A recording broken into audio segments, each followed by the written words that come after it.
Faulty and flawed in process and content is how South Korean President Moon Jae-in defined the 2015 agreement struck between his predecessor and the Japanese government over the issue of Japan's sexual enslavement of Korean women before and during World War II. Our chief Blue House correspondent Moon Connyoung reports.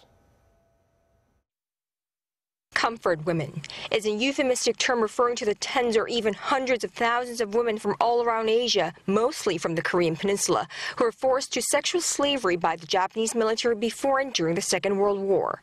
In December 2015, the governments of South Korea and Japan announced an agreement that the two sides called final and irreversible, claiming it settles a decades-long impasse over the sexual slavery issue.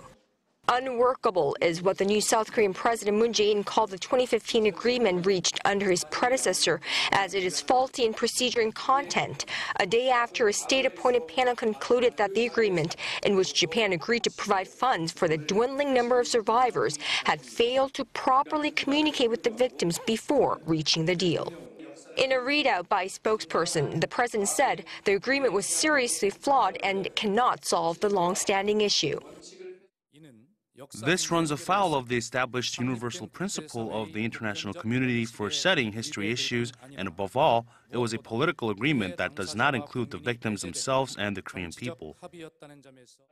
The South Korean leader ordered follow-up measures to resolve the dispute with Japan over the sex slavery issue. Despite the burden of the past agreement being a formal promise between governments that was ratified by the leaders of both countries, I, as president, along with the Korean people, make it clear again that the comfort woman issue cannot be settled through this deal.